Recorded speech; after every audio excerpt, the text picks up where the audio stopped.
True Crime Brewery contains disturbing content related to real-life crimes. Medical information is opinion based on facts of a crime and should not be interpreted as medical advice or treatment. Listener discretion is advised.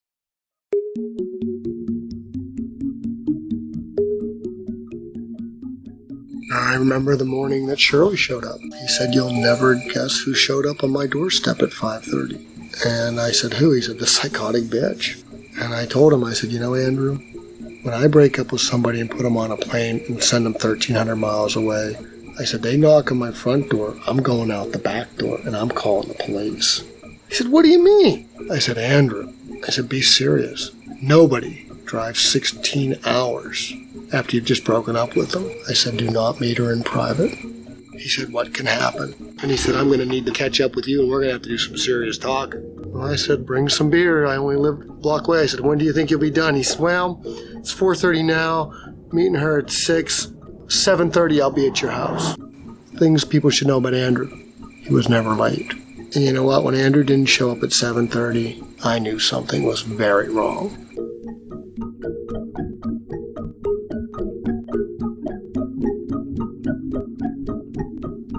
Welcome to True Crime Brewery. I'm Jill. And I'm Dick. Acorn TV is your home for streaming British crime dramas and mysteries. It is the only place you can catch up and stream the newest season of the UK hit series Line of Duty, a cat-and-mouse thriller from the creator of Bodyguard that takes a probing look into police corruption. Watch the first episode of Season 1 for free at acorn.tv/brewery. And start a free 30-day trial of Acorn TV with the code BREWERY, BREWERY. The murder of Andrew Bagby was an event of terrible shock and grief for the loved ones that he left behind, especially his mother and father. Andrew was David and Kate Bagby's only child. He was well-liked with a promising future as a family physician. In 1999, Andrew began dating medical intern Shirley Turner. When he tried to end things with Shirley, she responded badly. Andrew believed he had ended the relationship for good in November of 2001, but Shirley phoned him obsessively, and she drove 16 hours to show up unannounced at his door. Andrew agreed to meet her after work on November 5th, 2001. The following day, his body was found face down in a parking lot. He had been shot 5 times.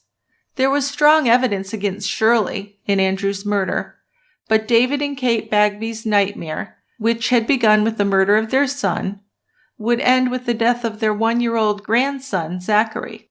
To add to their misery, it was clear to them that Zachary's death was preventable. Zachary was in his mother's care when he shouldn't have been. Why did the Newfoundland Social Service system allow this tragedy to happen? Come join us at the quiet end today for this tragic story of 2 cold-blooded murders, one entirely preventable, in a failure to protect. The story of Andrew Bagby and Zachary Turner. Okay, so Andrew was a family practice resident in a program in Latrobe, Pennsylvania, where he was killed. So we have a Pennsylvania beer. This is Java Cask from Victory Brewing Company. And guess what? It's an Imperial Stout. Yeah, I'm not surprised. So this beer is a really nice beer. It's kind of boozy, but that doesn't detract from it. I think, to be honest, we need something boozy with this case because this case makes me cry. It's very heartbreaking. It is. I'm hoping I'll get through it. You won't, but that's okay. We've got tissues on hand. So the beer, Java Cask, is a black beer, little tiny tan head that lasted for a good length of time. Nice aroma, mocha, coffee, oak, and vanilla, and pretty boozy. And the taste follows the nose. It's a milk chocolatey, coffee, oaky, and bourbon taste. This is a sipping beer. It's got an ABV of 14%. Very high. And it's pretty boozy, so it's probably something you'd go slow with anyway. But nice beer. Okay. Well, let's go on down to the quiet end. We've got a few friends there we can share it with. We do. We probably need a room full of people to share it with. All right. Well, let's open it up anyway. Okay.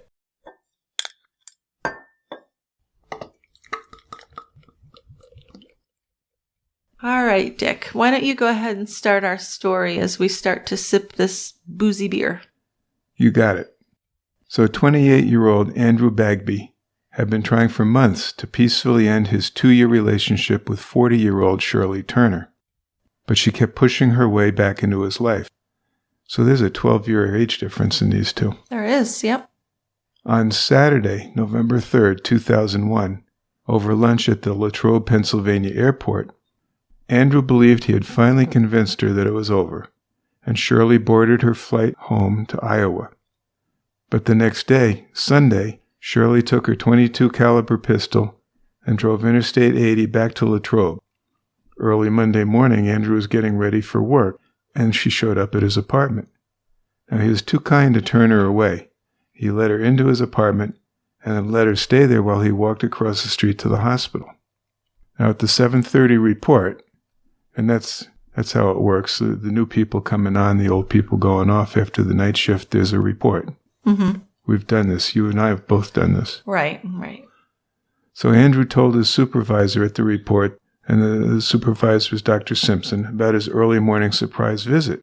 Guess who showed up at my doorstep this morning? Simpson knew about Andrew's difficulties trying to end things with Shirley. He voiced his concern about Shirley's obsessive behavior. But Andrew seemed to think he had things under control. Simpson told him not to meet with Shirley alone. So Andrew finished his morning rounds at the hospital, and he drove 20 miles for the afternoon shift at a satellite clinic in a neighboring town. In a quick chat later that same day, Simpson thought Andrew said that he was planning to meet Shirley after work in a bar and send her away again. Simpson offered to go with him, but again Andrew assured him everything was going to be okay. They agreed that after Andrew sent Shirley home again, he'd pick up his 6-pack of beer, and they would go to Simpson's apartment to hang out and talk. Yeah, so Andrew left work a little after 5 p.m. He picked up that 6-pack for Clark Simpson and himself, and he went to meet Shirley. But the meeting took place in an isolated park, not a bar, as Simpson had remembered Andrew telling him. From the parking lot of Keystone State Park, Andrew did use his cell phone to call Shirley's cell. A witness later reported seeing a single car in the parking lot at around 5:30, dark blue or black. So this description matched Andrew's black Toyota Corolla. Another witness reported walking through the parking lot a few minutes after 6 p.m. and seeing 2 cars there parked side by side, a small dark-colored car and an unknown color SUV. The descriptions of the vehicles were consistent, though, with Andrew's Corolla and Shirley's Toyota RAV4. Forensic analysis would later determine the sequence of gunshot wounds to Andrew's body. The first 2 entered the left side of his chest and his left cheek. The second exited behind his left ear. He had spun halfway around and fell on his face in the gravel, and the next 2 shots were aimed at his rectum, and he was shot into the buttocks. A final round was shot at point-blank range into the back of his head, and this one was close enough that it singed his hair. So this already sounds like a rage killing. It sure does, doesn't it? It's an overkill. 2 shots in the butt and 1 in the back of the head. Wow. Yeah, I know, it's brutal. And also he had some blunt force trauma to the back of his head. So the thinking there is that she may have kicked him in the head or something afterwards. Yeah. Now, the same witness who reported seeing the cars parked side by side on Monday evening was out before dawn Tuesday morning, walking through the trees near that parking lot. He saw the small dark-colored car parked in the same location as the night before, but at this point the SUV was gone. He shined a flashlight at the car but saw nothing unusual, so he continued on his morning walk. Then, just before 6 a.m., a man looking for cans in the park dumpster found Andrew's body. He was covered in a thin layer of early morning frost, he was face down on the gravel, and there was a pool of blood. So, horrible crime, and at this point I'd like to go over Andrew's family and his history a little bit. Andrew's parents are David and Kate Bagby. David met his future wife Kate in October of 1967 in Long Beach, California. He was about to be discharged from the Navy, Kate had already decided against marriage before she moved to California from her native England. Kate's plan was to travel around the world, working as a nurse, and ending up as a midwife somewhere in Devon County in southwest England. But after a blind double date at Disneyland, they were inseparable. In just 4 months, David had proposed, Kate accepted, and 3 weeks after the acceptance, they were married. So they knew. They must have known. When you know, you know. It's like a good melon. Oh, what do you do, thump on it? You can tell by smelling it and feeling it. Oh, okay. So David completed his engineering degree, and then they tried to get pregnant. Nothing happened for about a year, so Kate started taking fertility medication. This apparently worked because a year later, in 1973, Kate was pregnant with Andrew. Yeah, and Andrew David Bagby was born by C-section. He was a bright, healthy baby. He became a decent student from kindergarten through college, and he was an Eagle Scout by age 16. So that's an accomplishment. I just briefly looked into that, and there's a lot you have to do to become an Eagle Scout. Well, it's the final rank. The highest, yeah. The highest, and it's tough to achieve. Sure. I mean, most people in Scouts don't get that far. No. It's a special honor. Absolutely. To be able to do it. Now, he did have a temper, as a kid, his parents would say, but he grew up to be quite easygoing, and he wanted to be a doctor. After graduating with a degree in biological sciences from the University of California at Irvine, Andrew didn't get into medical school. Now, this was disappointing, of course, but he didn't give in. He got a job, and he tried again. And this time, he wanted to make sure. He applied to about 60 schools. He also became engaged to a girl named Heather Arnold, but they left the wedding date open because he didn't know when or where or even if he was going to be going away to medical school. In the spring of '96, Andrew was accepted into the Memorial University of Newfoundland in St. John's, Newfoundland, Canada. And that summer, Andrew and Heather drove 4,000 miles from California to Newfoundland. Andrew did well there, and he passed his first year of med school. So things were going pretty well. Things were going well, except in Andrew and Heather's relationship. So when he came home on break in the summer of '97, Heather and Andrew announced that their engagement was off. Andrew was heartbroken, so it appears that Heather was the one who broke it off. Yes. But they remained friends. Yes, she was actually very close to his parents and lived with them for a while.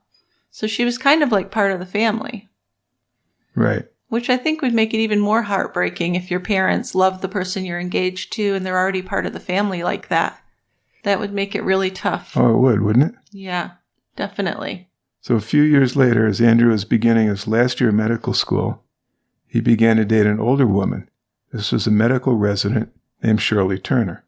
And as you mentioned before, there's a 12-year age difference between the two. Yes, yep.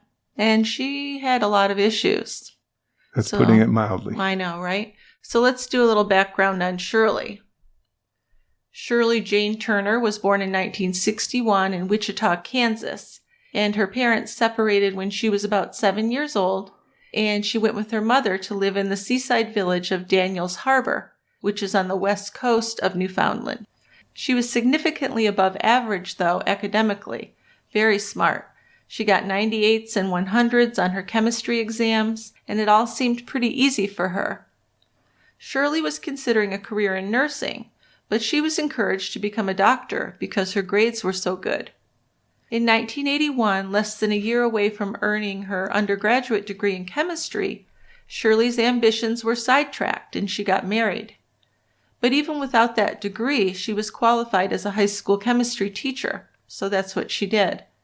She and her then husband had 2 children. They had a son in 1982 and a daughter in 1985. Then Shirley ended up getting divorced in 1988.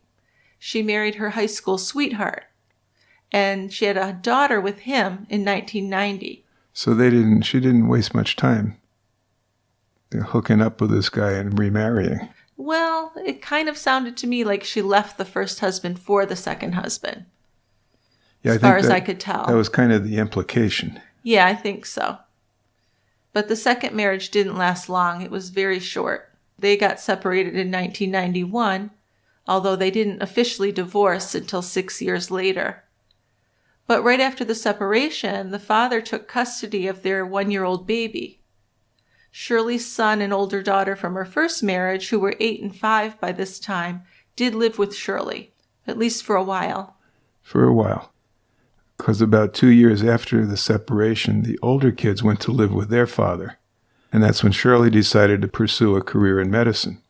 She easily completed her Bachelor of Science in Chemistry at Memorial University of Newfoundland, and then she was accepted into medical school, which she began in the fall of 1993. So her intelligence helped her succeed in medical school and in her family practice residency. But her confrontational personality earned her a bad reputation. The other students considered her kind of bitchy, as well as the doctors and nurses on the hospital staff. Well, also, her romantic life continued to be unstable, and there were times when her relationships were very volatile. When Andrew went home to California in August of 1999, his mom, Kate, asked him if Shirley was his girlfriend, because he'd been seeing her. But he denied it. He explained that she was older, with 2 ex-husbands and 3 children. And she had told him she didn't want a serious relationship, and that was fine by him. He was focused on finishing his medical training and finding a residency program in surgery, which is what he first thought he wanted to do, and that was highly competitive. Definitely. Andrew's parents met Shirley in person in September of 1999 when she took a break from a job hunting excursion to visit with Andrew in California. He picked her up at the airport and brought her to the wedding reception of a friend, and that was the only time when Andrew and Shirley were in California together. During the Christmas break of 2000, Shirley took her 3 children to Disneyland, and she asked if she could stay with Kate and David Bagby for a couple of days on the way there and on the way back. The Bagbys agreed, and the visit went pretty well. Then the following summer of 2001, Shirley again asked if she could stay with them for a few days. She was with a college friend named Rana, and Rana's husband Greg, and they also brought along their 5-month-old baby, Aaron. The Bagbys agreed. They're very agreeable, and they really liked Greg and Rana. They also enjoyed having the baby Aaron around, because they figured in a few years they would probably be grandparents. Well, sure. They figured once that Andrew got settled and got in his practice, he'd find someone and get married and have children. Yeah, and even though Andrew said they weren't serious, he was dating her at the time. Yes, he was. And, he brought her to a wedding. These are good folks, good parents. They want to welcome their son's date, girlfriend, whatever she was. I think if she turned out to be a nice person, the age difference was probably something you could overlook. It's just probably. That, she was a bad kind of crazy, for lack of a better word. Even before we know the horrible outcomes here, we know that she had issues. So during this last visit, the second visit, on a Sunday evening, Shirley announced, "I'd like to have another baby. I think I could do a better job as a mother now." So Ronna and Kate said they were pretty surprised to hear that. She already had 3 children who didn't live with her, and she was just beginning her medical career at the age of 40. A lot of stuff going on there. Well, it's very strange to say, I think I could be a better mother, as if the other 3 children are just a thing of the past. Yeah, it's like practice. Crazy. Now, Shirley didn't argue with them, but said that she wanted the father of her next baby to be a doctor. Uh-huh. Well, here's an example of why she seemed a little off, or how she seemed a little off. On Tuesday morning, September 11th, 2001, that was during the visit, Kate, David, Greg, and Rana were in front of the TV that morning, horrified by the 2 airplanes crashing into the World Trade Center. But Shirley seemed oblivious to the horror of the whole situation.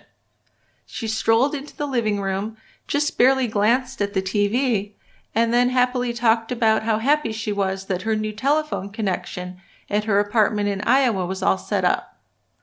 And the rest of them just kind of stared at her, because she seemed unable to feel any empathy. I mean, there were thousands of people dying and losing loved ones, and she just seemed totally unfazed by it, like it just didn't affect her. So I think this is a good preview into the character and the mental state of Shirley Turner. There are many examples in a book written by David Bagby, but I picked this example out because I thought it was particularly affecting. It is, and it's quite telling about her character. Absolutely. So 5 weeks later, October 20th, Shirley was Andrew's date at the Pittsburgh wedding of his old friends Carl and Marcy.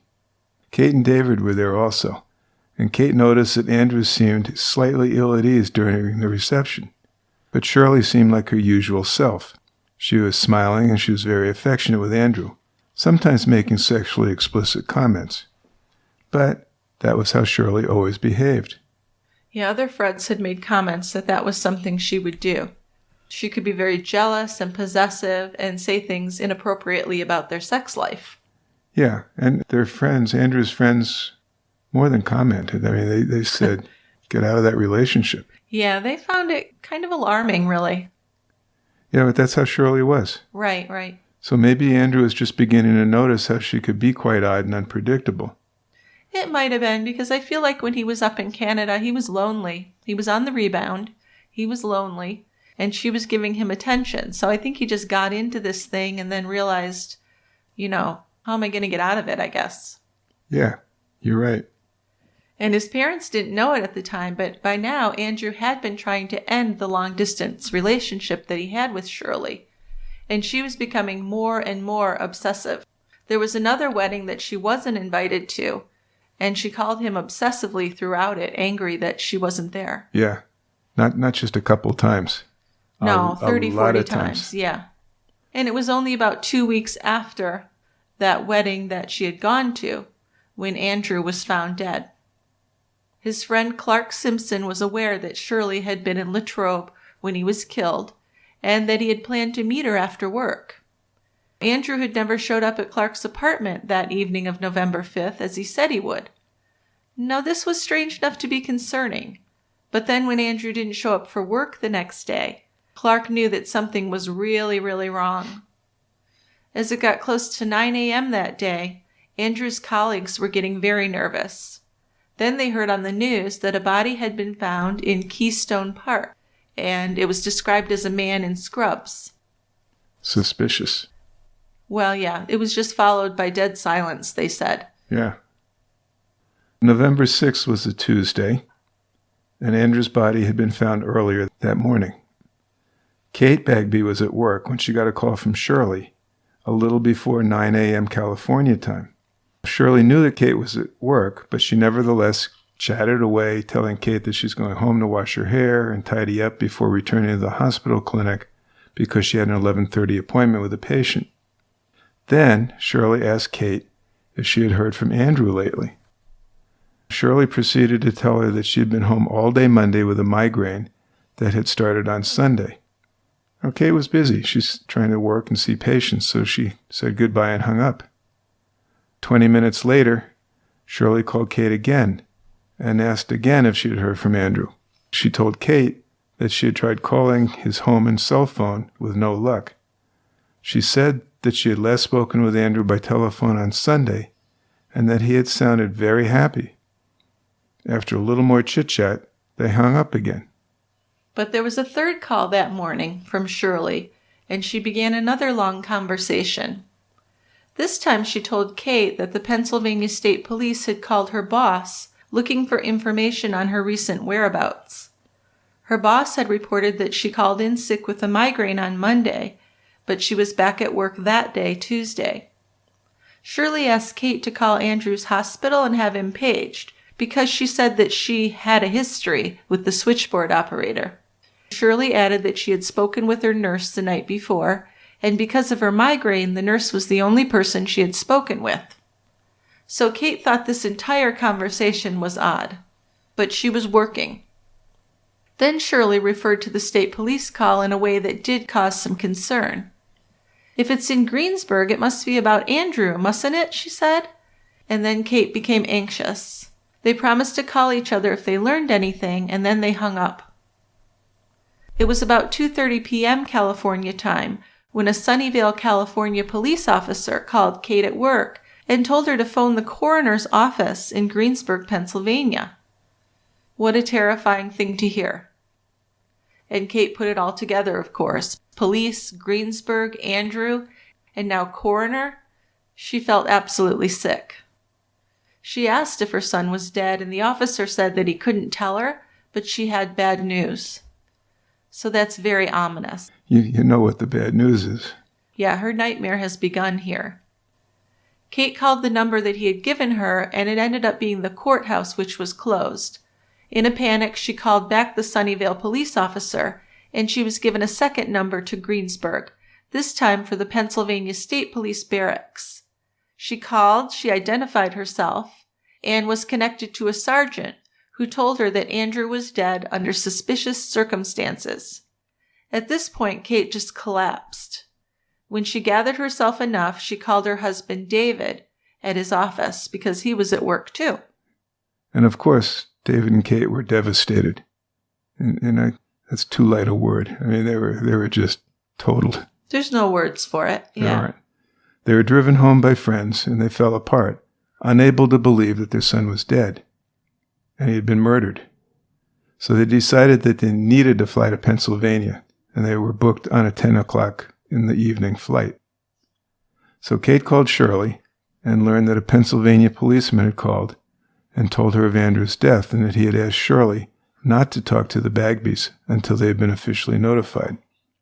Shirley said she had agreed and had gone to the mall to try to forget. Shirley said that Andrew had been happy on Thursday, November 1st, when they had been to a hockey game together, before she had returned to Iowa. She didn't mention her return trip to Latrobe to see Andrew. Well, of course not. Once David and Kate were at the state police headquarters, they were given a synopsis of what the police knew. Andrew's body had been found early Tuesday morning. He'd been shot 5 times. Nothing had been stolen, so it wasn't a robbery.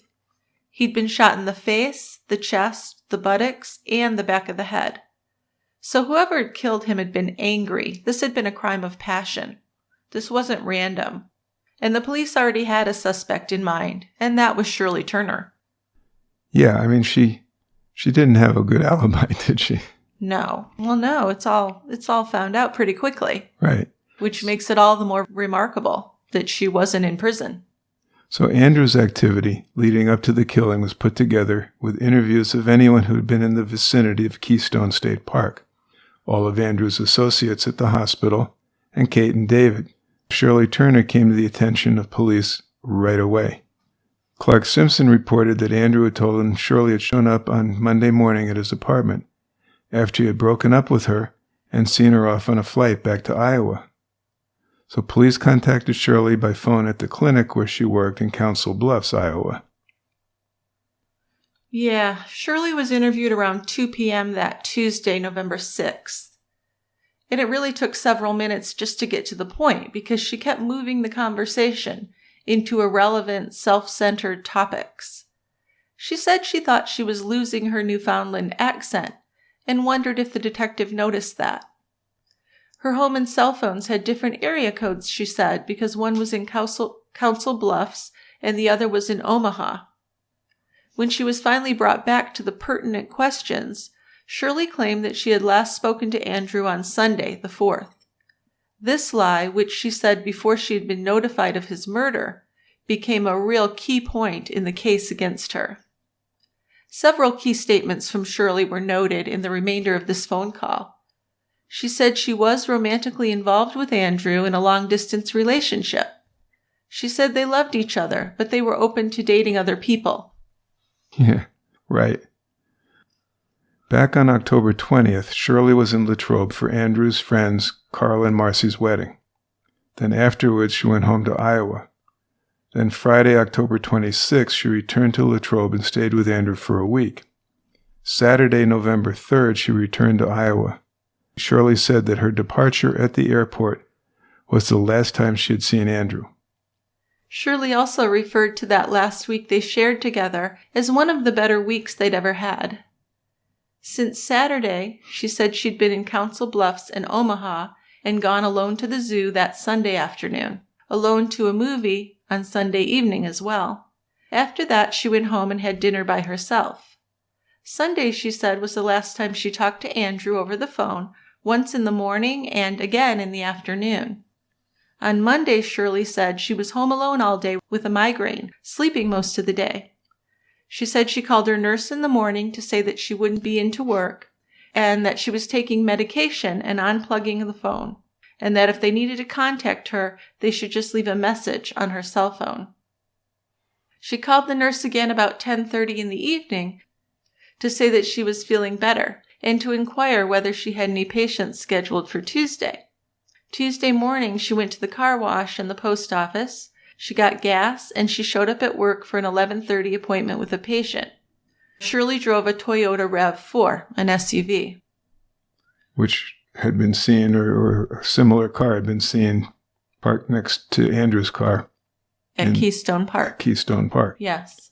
Now, when asked if she owned a gun, Shirley said that she owned a small hand pistol, like a .22. It was kept in a case either in her closet or bedroom or car. A lot of different places it could be, huh? Yeah, I would think, I'm not a gun owner, but I would think you'd want to know where your gun is. Absolutely. Absolutely. I don't think you're going to be that vague about, it's kind of somewhere around here. So Shirley agreed to meet with the local Council Bluffs police, give them a statement, and then turn in the gun for ballistic examination.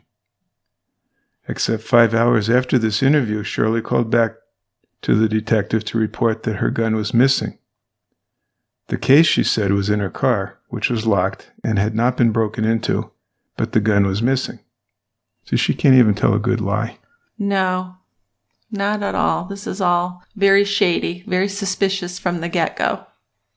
But before having a face-to-face interview, Shirley was asked to sign a statement that waived her right to remain silent and to obtain legal counsel before talking to the police, and she did sign the waiver. Yes, she did. So looking back, it was October 11th, 2001, so 9 days before that wedding, when Shirley got a permit to buy a handgun. On October 16th, she purchased the handgun for protection, she said. She'd taken 3 shooting lessons from an instructor at an Omaha pistol range called the Bullet Hole. When asked if she had taken the gun with her to Latrobe to visit Andrew on Friday, October 26th, which was the week-long visit, Shirley said no. But she hypothesized about what happened to her missing gun, and her best guess was that someone stole it from her apartment or her car. So there was really no satisfactory explanation for the gun going missing, and neither her apartment nor her car had been broken into. Asked if she knew of anyone who would want to harm Andrew, she said no, that she didn't. And then Shirley was asked if Andrew had ever tried to break off the relationship. She said, not really, and then rambled on about their occasional disagreements and how their relationship was so mature. Yeah, not really. It's not a very definite answer. It's a non-answer. It really is. It's like maybe. As the evidence would later show, Shirley was an experienced manipulator and known liar. Her handgun instructor told the police that Shirley's gun was a Phoenix Arms .22 caliber, single-action, semi-automatic. On Wednesday, November 7th, Shirley, crying and distraught, called the police back to report that she had not been truthful. Which they already knew. They knew that. Yeah. So she said she had not misplaced the gun, and it was not stolen. She had actually given the gun to Andrew. She added, there is a lot the police don't know about Andrew. It's always good to blame the victim, isn't it? Sure, whatever works. Well, over the next few days, Shirley called some of Andrew's medical school friends and talked about Andrew's murder, and she gave several more variations on her gun's location. On November 9th, she said that she and Andrew had gotten back together and that she had last seen him on Monday, which was the day he was killed. And she denied giving Andrew a gun. This was after she'd already told the police that she had given Andrew her gun. So Shirley's statements progressed from, I was home with a migraine when Andrew was shot, I never took my gun to Pennsylvania, and I will turn my gun over to the police for ballistic examination, to, my gun is missing, to, I gave my gun to Andrew, and now to, I did not give my gun to Andrew. And finally, she said, I took my gun to Pennsylvania and I gave it to Andrew in the park the night he was killed. So now she's placing herself at the park. She is. And not that they needed it, but there's all sorts of red flags here. How many times is she going to change her story? Yeah. Oh, I know. It's really obvious. Now, she also said, she further said that Andrew had called her and asked her to bring him the gun. He offered to buy her a plane ticket, but since the gun couldn't be taken on a plane, she took it to him by car. She said she made the drive in 12 hours, got there in the morning, but didn't give him the gun right then. She said, I saw him again at lunch, and again that evening. He put the gun in a bag in the trunk of his car. Well, despite extensive searches in the area around that parking lot, including dives into the nearby lake, the gun was never found. It could have been thrown away, actually, anywhere between Latrobe and Council Bluffs, in any body of water or even any dumpster. Andrew's parents really weren't the type to pry into Andrew's love life, and he didn't share any details, which I think is pretty normal for a guy in his 20s. But yeah. I mean, that's on a need-to-know basis only. Absolutely. Right? Of course. But in the months leading up to his murder, he had dropped some hints that his relationship with Shirley was over and that he would be happy to be done with it. Hints like, I don't expect you'll be hearing much from Shirley anymore. And why is it that some women have to make such a big deal out of breaking up? Andrew did mention how isolated that Shirley was in Iowa. She had very little social life and almost no opportunity to meet unattached men near her age. So right up until the week before he was killed, from October 26 to November 3rd, Andrew had allowed Shirley in his home and spent time with her. He didn't turn her away. On July 21st, 4 months before the murder, Andrew was the best man at his friend's wedding. At breakfast on the wedding day, Matt overheard Andrew's side of at least 5 or 6 harassing phone calls from Shirley, who was upset that she wasn't invited. And his anger grew this time with each call, and he finally did hang up on her. But then when he turned his phone on later, Shirley had done her obsessive thing, leaving a bunch of messages again. Yeah, and then around October 23rd, 2 weeks or so before the murder, Andrew told medical school friend Ken Eckert that he and Shirley had broken up because he was losing interest in the long-distance relationship and it was going downhill. On Monday, November 5th, the day he was killed, Andrew told Clark Simpson that he had broken up with Shirley over the weekend and that he was going to meet her after work to send her on her way. So that makes at least 5 people who reported to police that Andrew wanted out of the relationship with Shirley. Right, but Shirley told different people different stories. She said he never really tried to end it with her. She said that she'd broken up with him, and to some people she said they'd gotten back together. So definitely circumstantial and not conclusive, but there's no reasonable doubt that Andrew was dumping Shirley, providing a motive, and thereby increasing the probability that Shirley was his killer. Andrew's ex-fiancée Heather met Shirley during their 1999-2000 school year. This was Heather's first year and Andrew's 4th year in the med school. And during the last few weeks before the murder, Shirley called Heather several times, asking her advice. She told Heather that she was pregnant with Andrew's baby, and she complained that he wanted her to have an abortion. But then later she called Heather and said that she had had a miscarriage. A concerned citizen contacted police 3 weeks after the murder, after reading Shirley's name in the media. He said that in 1999 he owned a company near Philadelphia and had employed Shirley Turner. She had left around 15 to 20 harassing and threatening voicemail messages at the company, and local police had become involved at one point. Investigators contacted these local police and the employees to get the full story. Yeah, a Canadian man met Shirley in St. John's in 94, and they dated off and on until August 96, when he ended the relationship, and he moved on to the other side of the island of Newfoundland. Then Shirley started with phone calls, many of them, usually late at night, and at one time she whispered, "You will die." He told the police, and he tried to break it off with her 3 or 4 times, but she didn't want to take no for an answer. She also showed up at his door with no warning on several occasions, even though she lived 10 hours away by car. He moved to the Philadelphia area in 1998 to work, and Shirley continued to pursue him.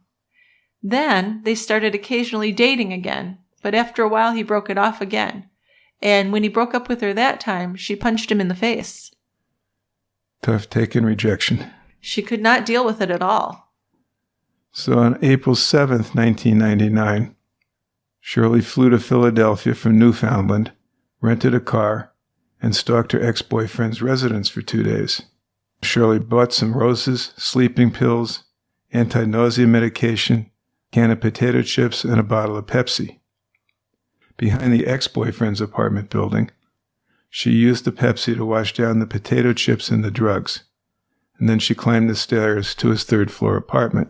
On the way up, she repeatedly punched the stairs in front of her, cutting her knuckles and leaving a trail of blood and rose petals on the steps behind her and in the hallway outside his apartment. Pretty dramatic, huh? She has a flair for that. The man and his roommate came home from work to find Shirley sitting on the steps writing letters to him. Shirley wrote, "I know you don't want to see me or talk to me ever again. Believe me, all I wanted was closure, to say goodbye in person. I'm sorry if I hurt you in any way. I thought you would always be my friend. How could you be so cruel and uncaring?" Yeah, so she did take some medication that evening, but it wasn't enough to actually put her life in danger. Well, apparently, if she's sitting there writing notes to him. Yeah. But the ambulance and the police were called, and she did go to the hospital. So now the police have all this information. But they have no real evidence to put Shirley in Latrobe at the time of Andrew's murder. Airline records would place her in Iowa on Saturday afternoon, and witnesses saw her there again on Tuesday morning. In between, there was no proof of where she was. Yeah, so to determine that, a search warrant was obtained for Shirley's cell phone records, requesting not only the calls that were made, but the location of her phone at the time of each call. Yeah, telephone companies at this point could provide a list of calls to and from a particular cell phone, but locating the phone by cell tower pings would take several days for them to complete. So November 21st, Shirley's cell phone records were delivered to the police, and they showed that she had used her phone 3 times on Sunday evening as she drove towards Latrobe, twice in the Chicago area, checking voicemail, and once from somewhere near South Bend, Indiana, where she talked to Andrew for 11 minutes. Shirley's call to her nurse on Monday morning, in which she claimed to be home in bed with a migraine, actually came from the Pittsburgh area. The Monday evening call to her nurse to see if she had any Tuesday patients on the schedule came from nearby Cleveland, Ohio, when she was on her way back to Iowa.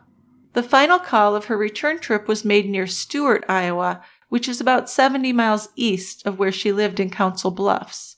And this was a call to Andrew's phone, where she left a message, which sounded very fake, I think. She said she hadn't spoken to him in a few days and she was just checking in. It reminded me of the Scott Peterson calls to Lacey after she'd gone missing. Oh, so she was saying, "Oh, I haven't heard from you, or I haven't talked to you." Right. Okay. Yeah. When actually, we are pretty certain she had murdered him and was on her way back home. Yeah, well, that's what the cell phone suggests, right? Absolutely, it does. More than suggests. So the records place Shirley in the vicinity of Latrobe on Monday, November 5th. Now, there are 2 additional circumstances that showed she was in Andrew's apartment that day. On Saturday, November 3rd, Andrew had bought a box of condoms at the Rite Aid in Latrobe. A search of Shirley's Council Bluffs apartment after the murder turned up an empty box of Trojan condoms with lot number 04214. Police investigators later found a package of condoms on the Rite Aid shelf in Latrobe with the exact same lot number. Yeah, so how else would those, or that box, have gotten to Council Bluffs unless Shirley had brought it back with her? Exactly. Then the second bit of information was that an examination of Andrew's laptop showed that it was used on Monday at around 9:50 in the morning to access Shirley's password-protected email account.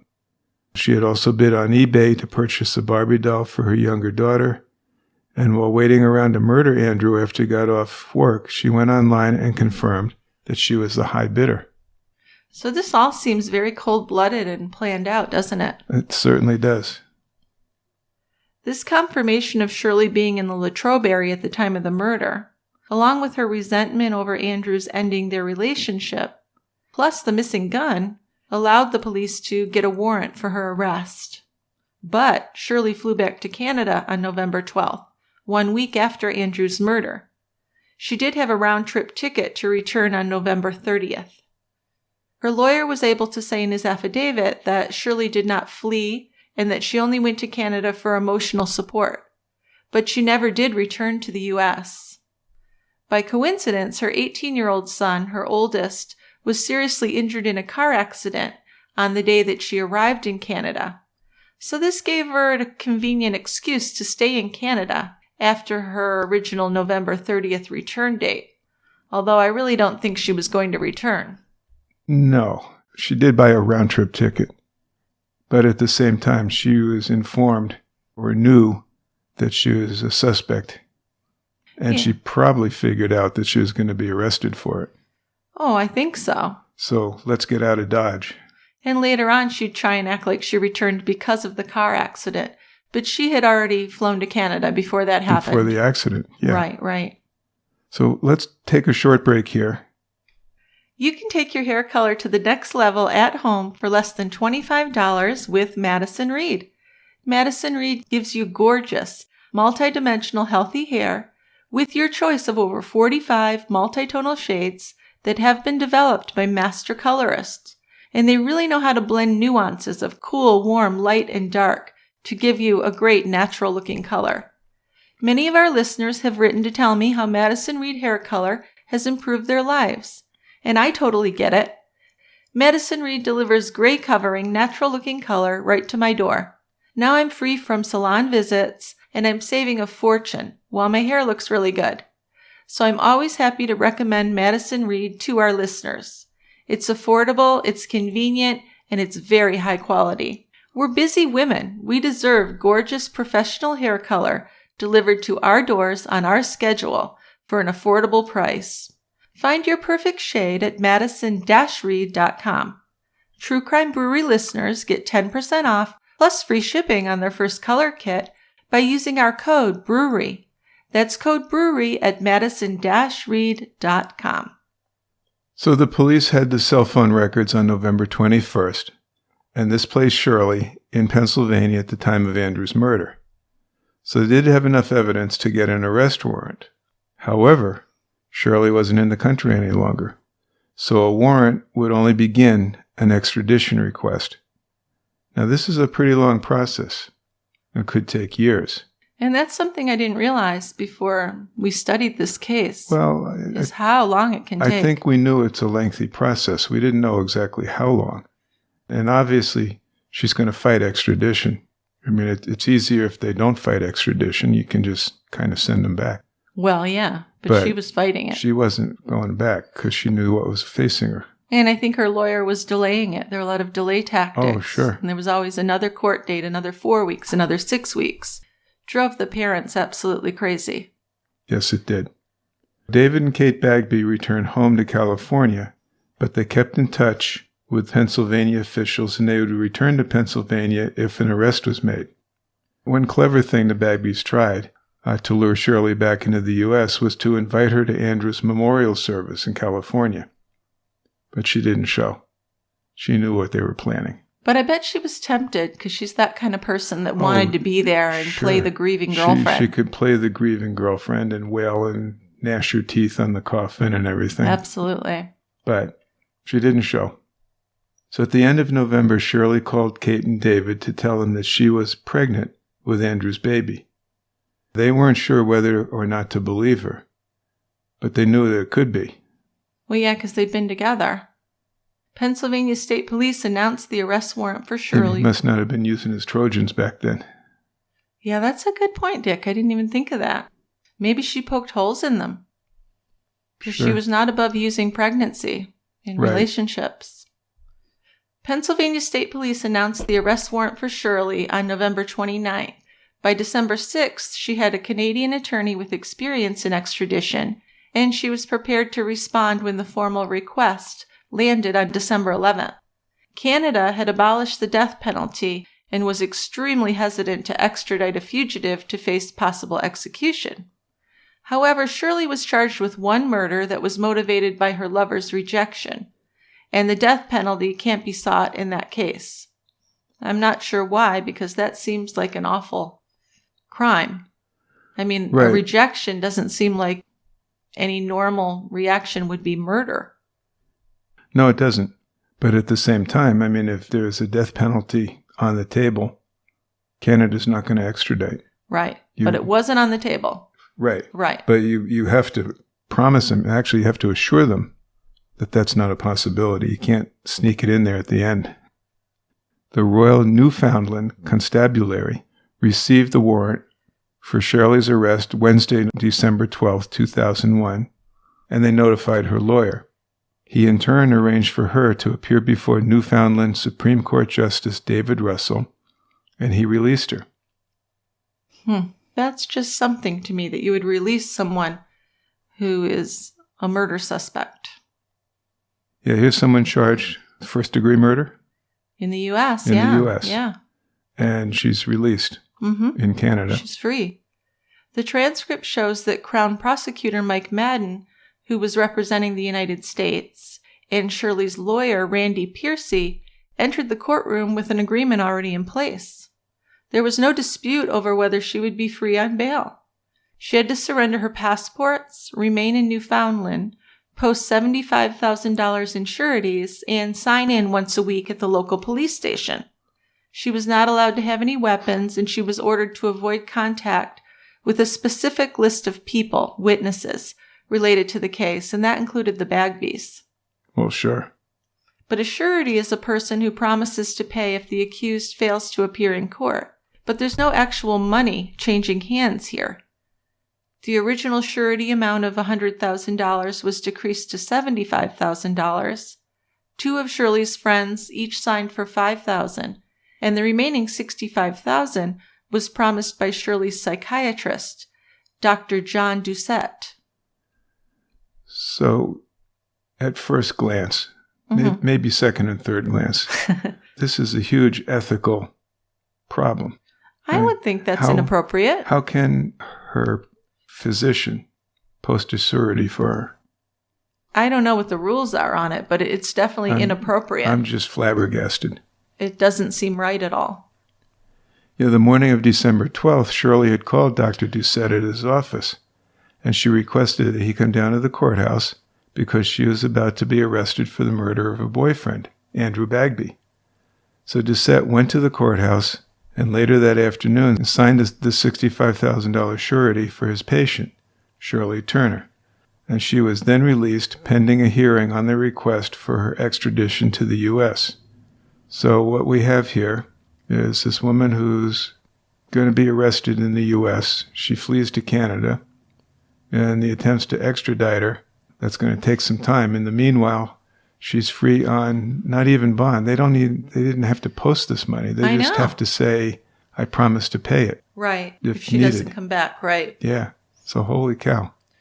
And this bail release was really frightening to Andrew's medical school classmates because many had witnessed how emotionally unstable she could be. They were afraid of her. 5 days after she fled to Canada, at 1:30 in the morning, November 17th, Shirley actually went to the home of Heather Arnold, Andrew's ex-fiancée. Heather was aware that Shirley was the prime suspect, and she was terrified, as you can imagine, to see Shirley at her door. No kidding. There's a knock on the door and you open it. And there's the woman who's accused of killing your old fiancé. Yeah. Yikes. And Heather just stood in the doorway, preventing Shirley from getting into her house. But still, Shirley just talked to her for almost an hour, telling her she was innocent of Andrew's murder. She was saying things to her like, well, you could have done it just as easily as I could have, which was preposterous. I mean, just to be certain, they did check her whereabouts, but nobody believed that Heather would do anything like that. But she also had an alibi. But most people were aware that Shirley was capable of lying about anything, and probably doing just about anything.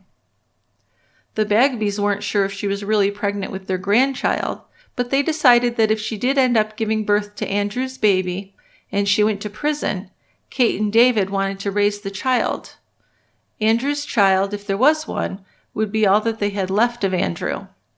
And all that they had left in a lot of ways. He was their only child, so... They have memories. Yeah. And photos. Right. So on February 5th, Shirley publicly announced her pregnancy in a press conference in St. John's, and a reporter called the Bagbys for comment. The baby would not be recognized legally as a person until it was born. As soon as the baby was born, the Bagby's lawyer would file 2 applications for them with the Unified Family Court, one for a DNA test and one for custody. So if the DNA test results proved the baby was Andrew's, they would need to be in Newfoundland for the duration of the custody battle, since their physical presence would show that they sincerely wanted custody. So it's quite amazing to me, Dick, what these people went through and what they were willing to do. I honestly don't know if I would be willing to do what they did. I tell you, I'm not sure I would be. Yeah. But I mean, at this point, after they lost their son, they really didn't feel like they had much to live for. The father even admitted that they were suicidal for a while. And right. That was their plan. Yeah. And he also said he would kill Shirley himself, and he didn't care what would happen to him. Sure, yeah. So the Bagbys ended up quitting their jobs in California and moving to Newfoundland. Once Zachary was born, their grandchild, the Bagbys worked with an attorney to get visitation with him. There was no doubt that he was Andrew's child right from the beginning. I mean, he looked just like him. But DNA would confirm paternity. Well, that's good, because looking just like him isn't proof. It's not, but I mean, really looked just like him. The shape of his head, his eyes, everything. If you see any kind of pictures of them. Well, yeah. I mean, we watched that documentary. Yes. An excellent one. Yes. But, he did look just exactly like Andrew. Yeah. And meanwhile, the extradition just dragged on and on. Shirley was returned to jail for several months, and she agreed to the Bagbys having custody of Zachary while she was incarcerated. But boy, did they have to jump through a lot of hoops for this. Oh, no kidding. The worst one was the order that they take Zachary to the prison to visit his mother. Oh, yeah. Yeah, under the family court consent order, they were required to take Zachary to visit her once a week in prison. They had to leave St. John's early in the morning and drive 2 hours to Clarenville to the Women's Correctional Center. And once inside, they were in a small lobby with several offices on each side and a heavy metal door on the other. The guards were polite, they said, but they did have to be searched.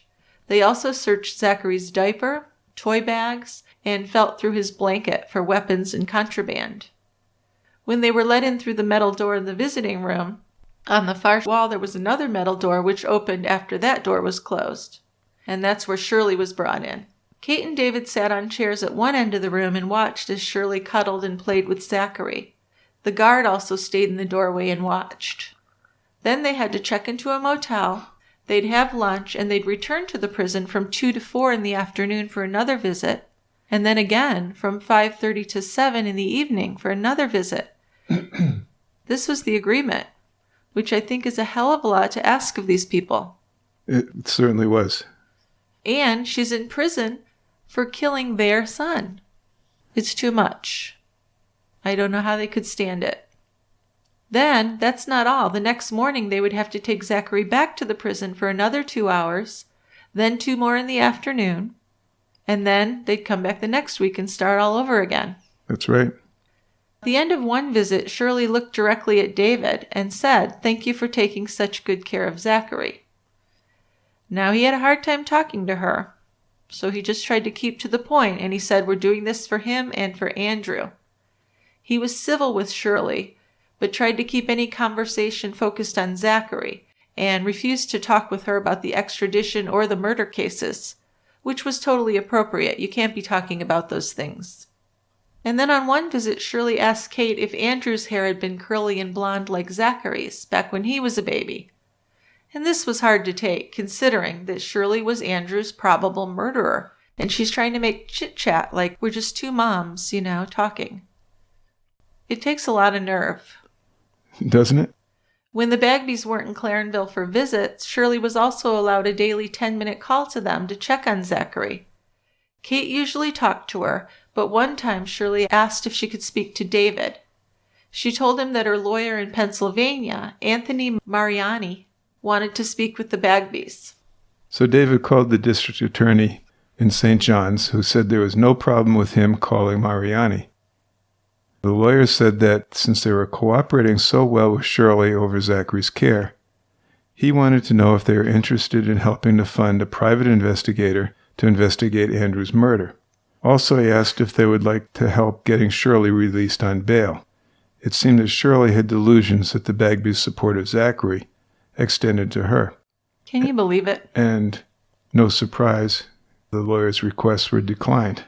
Yeah, but I just wonder, what was she saying to the lawyer? I know. She was probably acting like, there was no way she had anything to do with it, and she had a good relationship with them, and who knows? But she was definitely lying to him to get him to call and do that. Oh, no kidding. And then just before Christmas, the DNA results did confirm Andrew's paternity of Zachary. So Shirley wrote a 6-page letter to Chief Justice Derek Green, and Green's secretary, at his instructions, responded with advice on how Shirley could get out of jail. Seems totally inappropriate. Doesn't it? I think it is, yeah. So here are some key parts of the letter. Chief Justice Green, I am writing to you to express a number of concerns I have regarding my extradition case. As I write to you, I am still in custody. That is my number one concern. My family, especially my children and friends, are absolutely devastated by this. I myself am finding this whole ordeal overwhelming and very stressful. I have been incarcerated for more than 30 days, and it is very difficult to try and survive this. Have my legal rights been violated? I would closely adhere to any conditions of my bond as I did in the past. I am prepared to go to Pennsylvania and try and clear my name and fight this awful charge against me, even though many people are convinced I will not get a fair trial there. I would like to have as much time as possible with my children, especially Zachary, before I am surrendered. I desperately wish to prove my innocence, but I do realize that that may not be possible. I want to clear my name for me and especially for my children. I appreciate your attention to this matter and your consideration, past and present. If you are able to answer any of my questions, please let me know as soon as possible. Thank you, yours sincerely, Shirley J. Turner, M.D. So, throw in the little doctor thing in there. Well, that helps. It seemed to. It shouldn't, but it did seem to. So Judge Green's secretary responded, Dear Dr. Turner, Chief Justice Green has asked me to acknowledge receipt of your letter dated December 20th, 2002. Upon the filing of his judgment on November 14th, Chief Justice Green ceased to have any legal authority as the trial judge with respect to your case. It is inappropriate, therefore, for him to comment on the substantive matters raised in your letter, or to take any legal steps in relation to them. However, in his capacity as Chief Justice responsible for the administration of the court, he wishes me to inform you that your concerns should be addressed further with your legal aid counsel. If you are not satisfied, you could ask for a different legal aid attorney. Alternatively, you could apply for bail yourself. Chief Justice Green can advise that, generally speaking, where an individual seeks to make a bail application without assistance of counsel, a greater latitude and informality of procedure is usually allowed by courts. Then the procedural details were explained to Shirley. Yes, I think the key thing here is the latitude that she got by writing it herself, because that's what she did. And the judge seemed to encourage her and offer expert legal advice to her, which doesn't seem appropriate at all. Well, you read that letter, and he starts out by saying, I'm no longer involved. It's inappropriate for me to give you any advice. And then gives her advice. Then he turns around and gives her the advice. Yeah. The hell? I know. So she went ahead, of course, and wrote her own bail application summarizing her case. Of course, she professed her innocence and complained about the death penalty in the U.S., wrongful convictions, and also the pretrial publicity in the U.S. around the case. So it seemed to work. It did, because on January 8th, 2003, Justice Gail Welsh presided over Shirley's bail hearing. Shirley had the burden to show that A, her appeal was not frivolous, B, if released she would surrender herself as ordered, and C, her release would not place the public at risk. So there was no requirement in the criminal code to lock up someone committed to stand trial at a preliminary inquiry. Yeah, but the Extradition Act states that a judge shall order the committal of a person into custody to await surrender. Well, somehow that got ignored.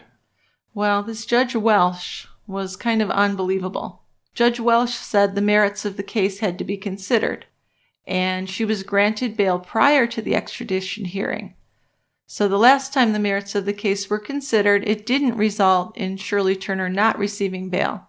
So it was the first issuing of bail that made them think they should do it again, I guess.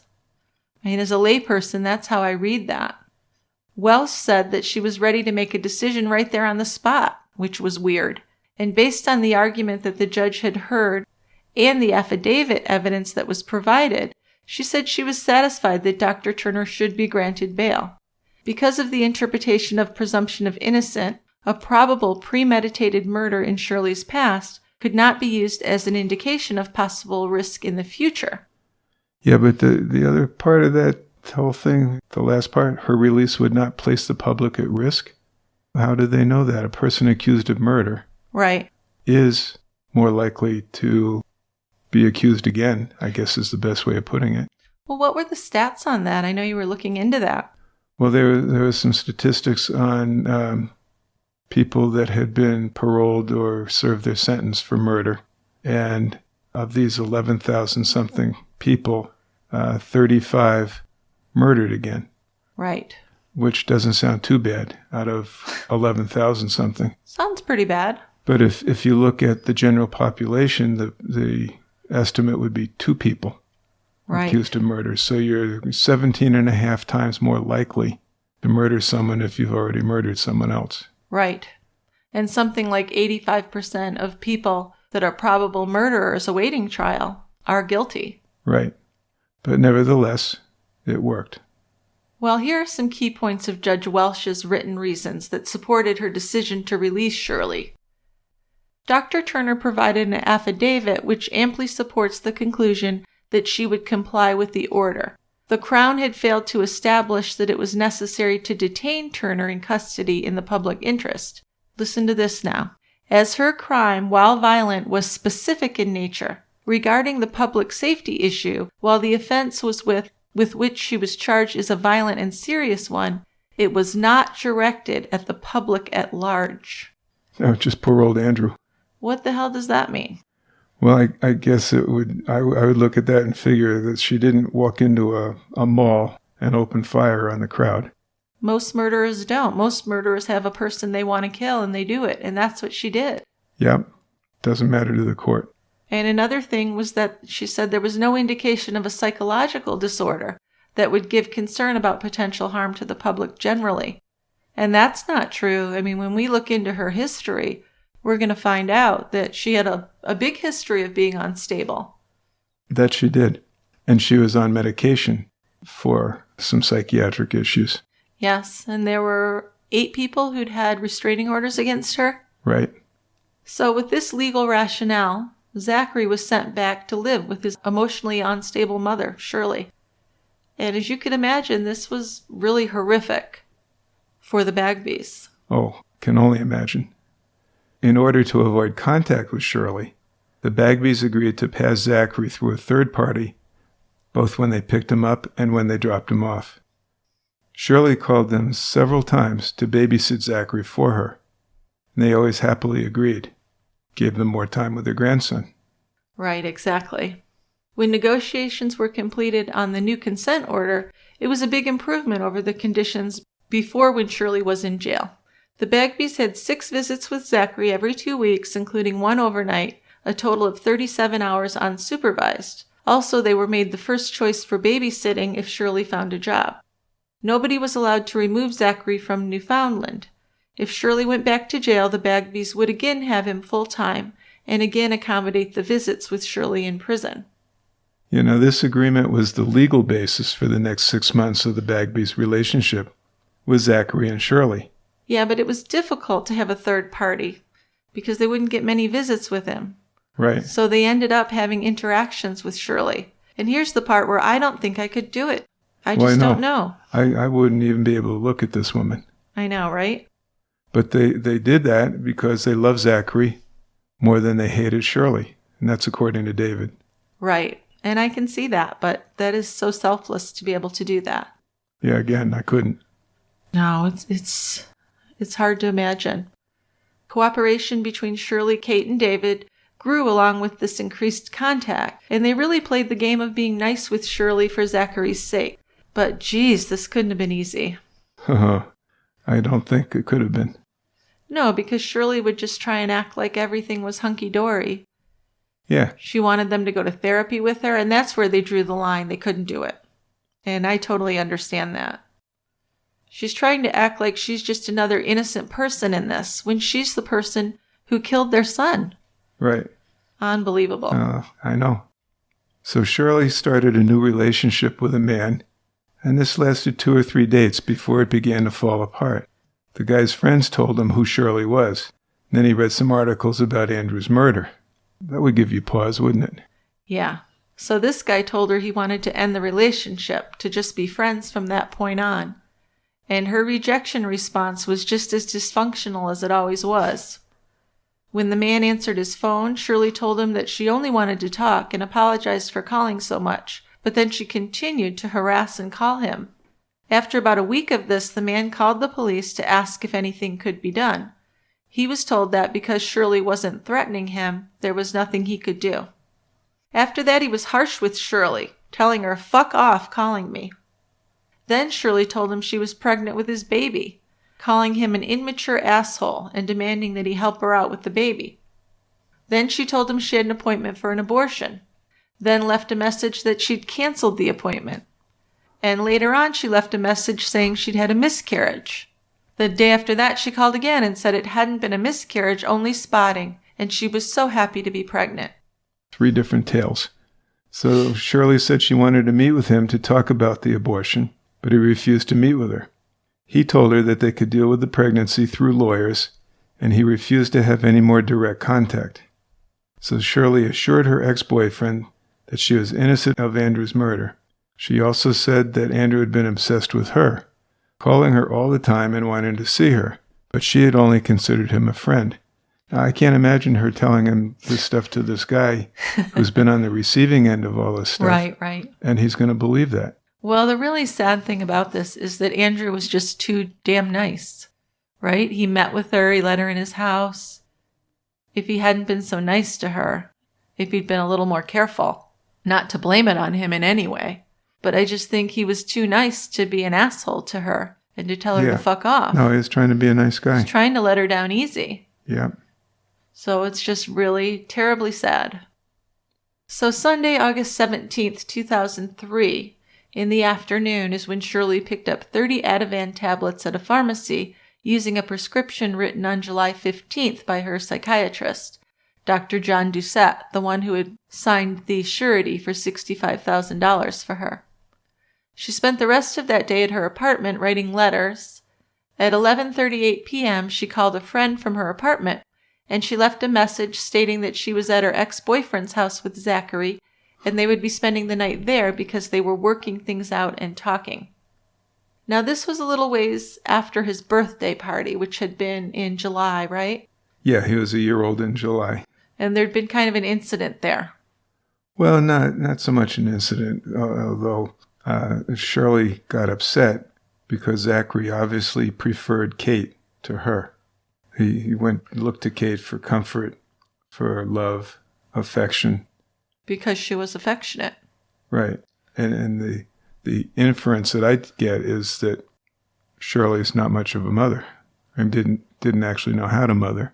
Mm-hmm. So the baby Zachary preferred hanging out with Grandma. Right. And Shirley would see that as a rejection, and we know how Shirley takes rejection. Right. And I think that's part of this whole horrible ending. I think it is. It was a month before. Shit really hit the fan. Yeah. And I think that's something that Shirley noticed. Oh, absolutely. I mean, she had walked out a few times saying, "He likes you better. Why don't you just keep him?" Right. Which is so immature and horrible. We're talking about an infant here. Yeah. Yeah. So shortly after making the call saying that she and Zachary were staying with her boyfriend, Shirley strapped Zachary into his car seat in her adult son's car. About 12:45 a.m. Monday, August 18th, early that next morning, she stopped at a nursing home and asked directions to Jobs Road off Fagans Road, telling a home care worker there that she was looking for her ex-boyfriend's house. The worker gave her directions, and the worker said that she noticed that Shirley kept looking behind her while she was talking with her, and the woman did see a car seat in the back seat of the car.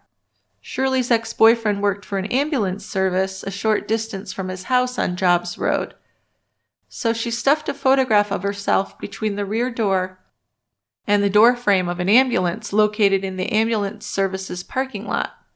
She placed a used tampon in 2 photographs, one of herself in bra and panties, and one of herself and Zachary under his car, which was parked in his driveway. Then she ran her son's car into a ditch a short distance from her ex-boyfriend's house. She attempted to get the car out of the ditch, but she couldn't. She fed Zachary some of these Ativan tablets, probably with his baby formula. Carrying Zachary, she walked north along a footpath to the coastal road, which was separated from the water by a rocky beach, and she followed the road to the Fox Trap Marina. So a security guard at the marina thought he heard a baby crying around 2:30 or 3 in the morning. He did see one person, short-statured, who was walking near the picnic tables. He called out, "Is anyone there?" Got no answer. He then saw the person walk away in the dark. So from the end of the main wharf of the Foxtrot Marina, around 3 in the morning, Shirley Turner, holding her 13-month-old son Zachary, jumped into the North Atlantic Ocean and drowned, both of them. So she murdered him and killed herself. So this is a tragedy that should never have happened. Never, ever. The findings of the inquiry into the suicide murder determined that the tragic death of baby Zachary could have been prevented, and the authorities had been too concerned with presuming the innocence of Shirley, the probable first-degree murderer. No consideration had been given to the child's welfare. And not only Zachary here, but her older kids. Right. Because 2 of them had lived with her off and on.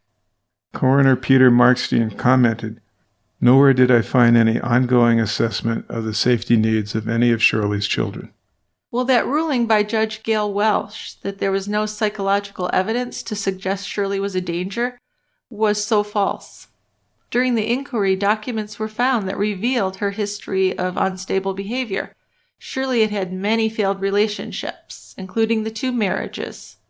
When the case was reviewed after Zachary's murder, numerous documents were found which indicated that Shirley had personal and emotional problems, and this included during her medical training.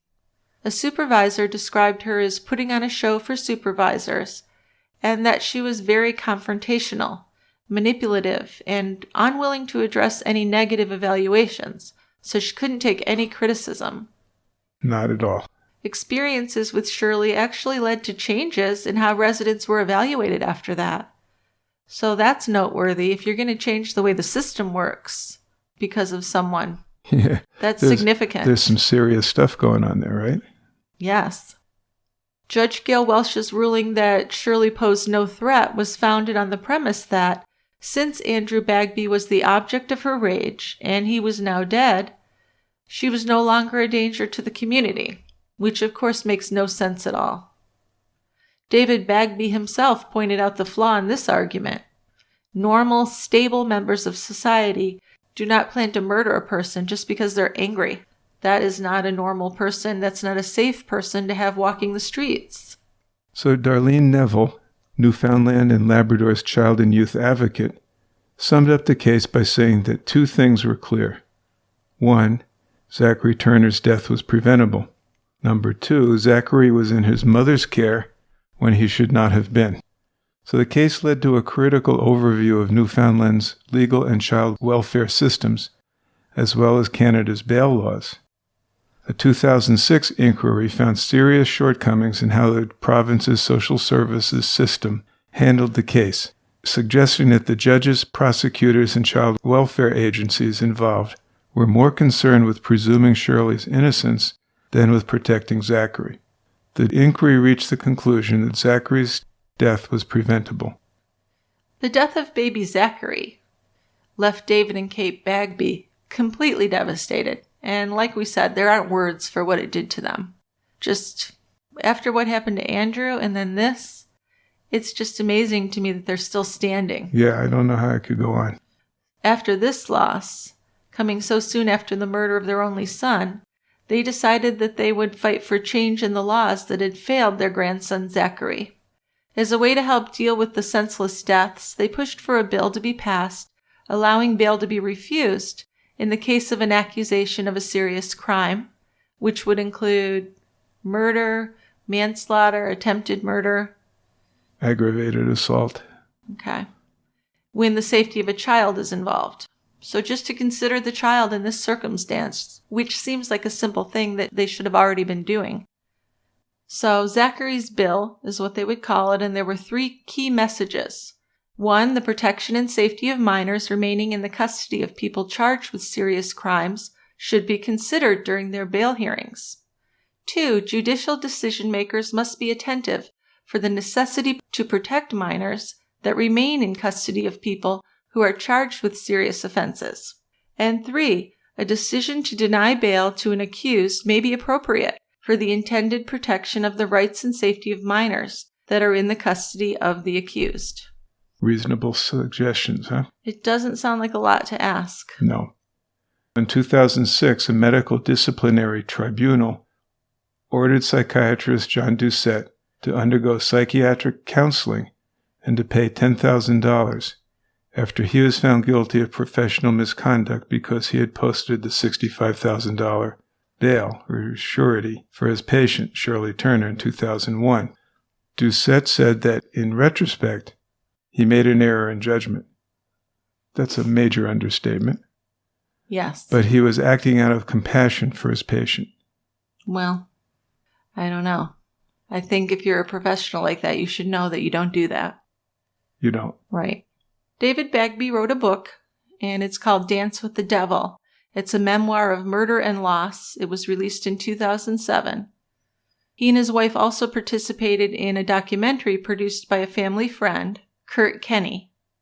The film was released in 2008. It's Dear Zachary, a letter to a son about his father. It was originally intended to be a tribute to Andrew Bagby that Zachary could see when he got older and learn about his dad. They had friends and family talking about Andrew and how he was growing up and how much he meant to so many people. And then after Zachary was killed, he wasn't sure that he would ever release this movie. But it did become important for efforts to reform the bail system and, of course, the social services system. So it was a widely seen and acclaimed film. Yes, it was. And it's not the slickest documentary. No, it's not. But it does stand out in how it focuses on the victims and the people who love them. I don't think you can watch it without crying. It really is so sad. I mean, sometimes it's easy to let the victims of a crime be overlooked. And, they're just plot points in the bigger story. But I really appreciate how Kurt stayed close to the people who loved Andrew and Zachary. And that there's never any question that the important part of this story is the tragedy of losing these 2 people. And that comes above the actions of the perpetrator.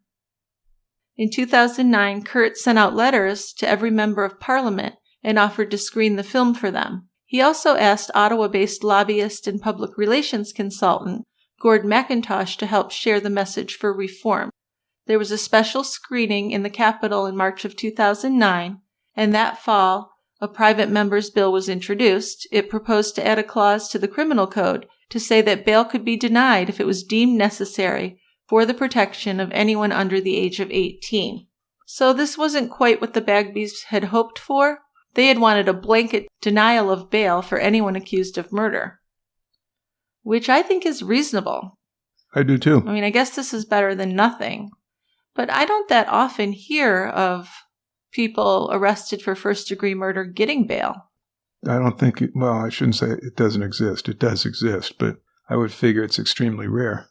Maybe not as rare in Canada, I'm not sure. But they pressed for this bill's passage in March of 2010 before the Commons Justice and Human Rights Committee, and the bill did become law in December of 2010. So something came out of it. Something good. Some little bit. But there's just so much loss and sadness here. Certainly is. It's definitely a tragedy. Yes. But it's not a tragedy like a flood or a tornado. It's a tragedy produced by a human being who was a danger and probably should have been found out earlier. And I guess there's not much that could be done about her murder of Andrew. But certainly, she could have been prevented from having custody of that baby and killing him. Oh, absolutely. Yeah. In fact, when all this hit the fan, the head of the Children's Services, Betty Day, resigned pretty quickly. Mm-hmm. So there was some fallout from that, wasn't there? Yeah. Well, because when it first happened, they were trying to say, oh, we didn't do anything wrong. It's just a senseless tragedy. Yeah, but I got it. So at least there was some accountability. Anything else to add on this case? No, I'm just sad. Yeah, it's very sad. Well, thank you to Tristan Capel for writing and producing our music. And I'll just give a very short reminder here about Team Tie Grabber. It's a way for you to give some support to the podcast and get an extra episode each month. So when you join, you get login information and a link that allows you to add our members-only show to your podcast app. Then you get access to all of our past members-only episodes, which goes back to March of 2017, in addition to the new ones that we record. This month, our members-only episode was the story of Laurencia Bembetic, and in June, we're covering the story of Christopher Porco, which I think is a fascinating case. People have recommended it, and have wanted to do it for a while. Yeah, this is one of these middle-of-the-night murders. Porco's father was murdered, and his mother was left for dead after a brutal axe attack. Before doctors try to save his mother's life, police say she told them that her son was the one who did it, even though he was attending college 3 hours away. Then as his mom was clinging to life, she woke up in the hospital, and she had no memory of the attack, and now believed her son was innocent of the crime. So investigators were sure, though, that Christopher Porco, the son, was the one who murdered the father and attacked her. So it's a murder that shattered the entire family. And it really shook the New York capital region. And of course it made the national news. There was a 48 hours or a dateline on it. It's just fascinating. It is. Very interesting case. I can't make up my mind if the mother was protecting the son or if she really didn't remember. So that gives us a lot of room for discussion there. It does. Yep. So one more thing, if you have a few minutes to spare, we would greatly appreciate if you could leave a review for us on iTunes or wherever you listen to the podcast. So let's do our feedback now. Okay, there's one voicemail from Joe. Okay, so the voicemails have been kind of trailing off. If anyone wants to send one, we'd appreciate it. That's right, folks. Let's pick it up here. And I would just say beforehand, the audio isn't the greatest. Okay. We'll do the best we can with it. But it's an interesting case. Okay, let's listen. Hi, Dick and Jill. This is Jo here from the UK. I'm such an avid listener of your podcast. I absolutely love it. I'm also a craft beer aficionado, and we have a lot of great craft breweries here in the UK. So when you do a few more UK crimes, you should definitely check out some of our breweries, especially here in Yorkshire, where I'm from. Some really great breweries. Just one of the things I was wondering whether you were going to cover was a case that really sort of resonates with me because of their age and the age I was at the time that it happened, was the Peter Falconio and Joanne Lee's case in Australia. This was a couple that were backpacking. They were in their early 20s. They had their entire life ahead of them. And obviously it was, I think it's quite a famous crime. He was murdered, she escaped, and one of the things that is really sort of relevant in this day and age is how the media necessarily became sort of almost fixated on Joanne Lees as the victim rather than the actual perpetrator himself. it would be really good for you guys to look at this case, because I think it's really fascinating about how we treat victims, and also how we treat women who don't necessarily fit the stereotype of women being upset. And I think, Jill, maybe that's something you would like to maybe get into. So I love your podcast. I listen to it religiously every time it comes on. I download it, and I think you're great, and I love your beer recommendations, and hopefully I'm coming across to the States in the fall, as you call it, autumn as we call it, potentially going to New York and Boston, and I'm hoping to sort of get some nice brew recommendations. So anything you want to tell me, Dick, that would be wonderful. Okay, thank you. Bye. So actually, this voicemail wasn't the one that was poor audio. So No, it sounded great. I was going to say it's fine. It was. It's fine. Okay. There was another one. Okay. So this is an interesting case. Peter Falconio was a British tourist who disappeared in a remote part of the Stewart Highway in the Northern Territory of Australia in July of 2001. He was traveling with his girlfriend, Joanne Lees. So the case quickly attracted considerable public and legal attention, both in Australia and worldwide. He was 28 years old at the time of his disappearance. His body has never been found, so he's presumably dead. And then in December of 2005, Bradley John Murdoch was convicted of his murder and sentenced to life in prison. Now, the story that Joanne Lees told was that they were driving at night and a car pulled up alongside of them and indicated that there was something wrong with their car. Oh. So they pulled over, and the boyfriend got out of the car to see what was going on. The girlfriend, Joanne, remained in the car and heard a gunshot. And then the person who was at the door basically carjacked her. Wow. And off they went. She somehow escaped. And there we are.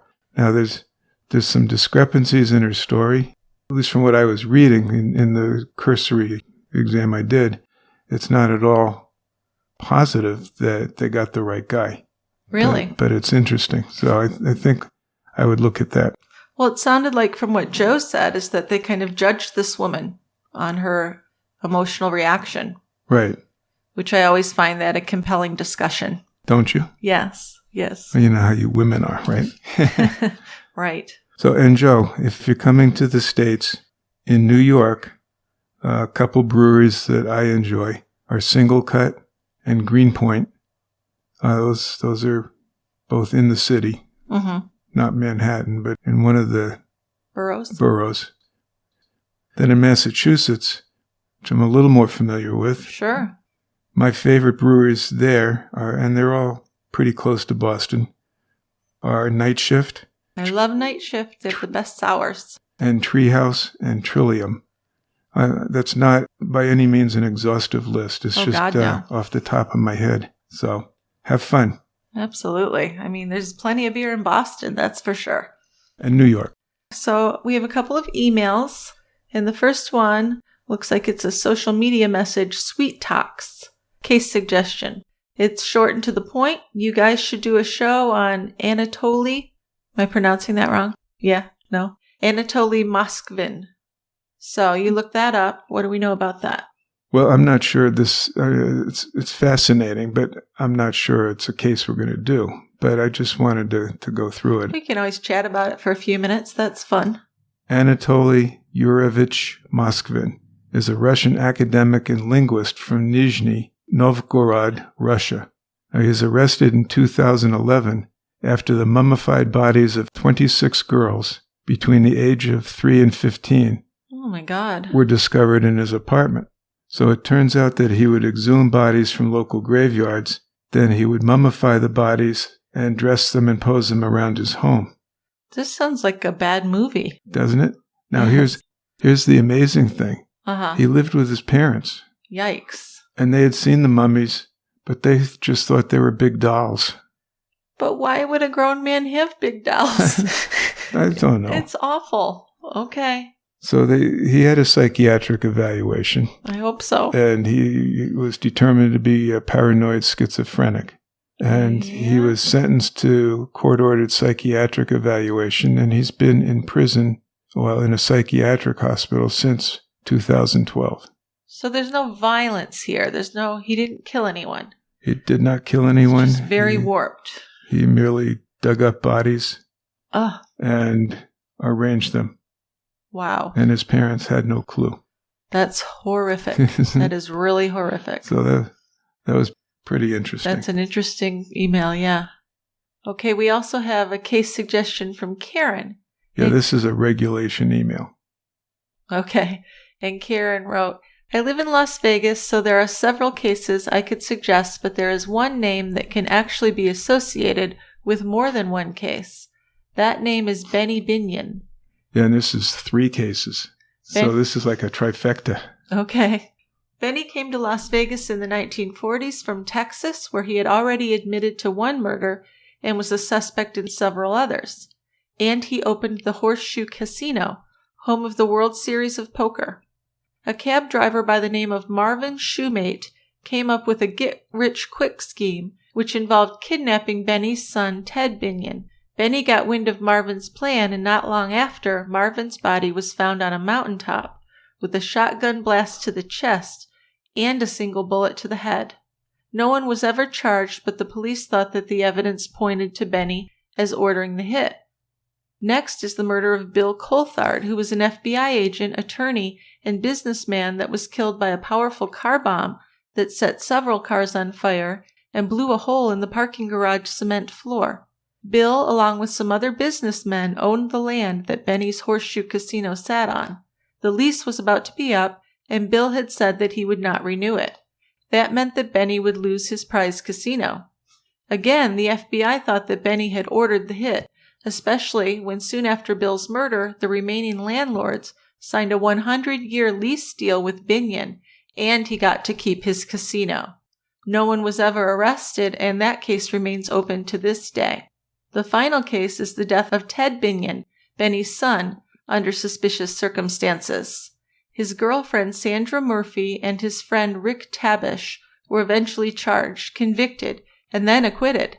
This case has it all: sex, drugs, betrayal, $6 million in buried treasure, and old Las Vegas history.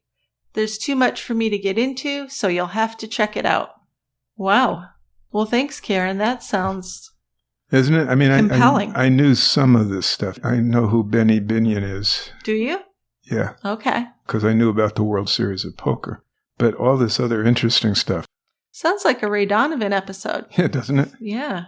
So there's something to look at. I think that one is definitely something that could fill an episode, yeah. Looks like we have one more social media case suggestion from Sarah's Cooter Smiles. Yeah, she says, I would like to see a podcast on the Adam Walsh case and all the work John and Reva have done for missing and exploited children. All of the laws enacted because of what happened to Adam. And we've talked about doing this. This is a case we've touched upon many times, and we would like to tackle it at some point. We do. Yeah, because I think, when did this happen? Was it early 80s?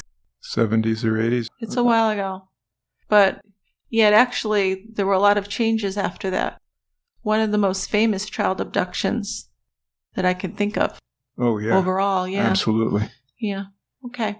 Well, I certainly think that's a good suggestion, and we will try to get to that. We will. Well, I hope we'll get some more voicemails next week. Don't be shy. Yeah, speak up. Yeah. Hit that button, or whatever it is. Yeah. TieGrabber.com, leave a voicemail. There you go. There you go. And it's easy. It is easy. And if you like me, you can write them out before you speak them. Have it down I always on have an paper. outline or a script. Yep. Yeah, because my mind goes blank sometimes. Well, and how do you think we do an hour and a half, 2-hour show? I couldn't do it off the cuff. Without having some kind of written stuff. You have to have something to follow. So absolutely. We do. Otherwise, I mean, if you can just, I was going to say freebase it. Wing it. You can just wing it, but then afterwards I'm going to say, shit, I missed this, I forgot that. Exactly. So, yeah, we're not opposed if you want to write out what you have to say and then call in your email and a voicemail would be perfect. Perfect. And a big thank you to everyone for listening to us, putting up with us, and we'll see you at the quiet end in another week. You got it. All right, bye-bye. Bye.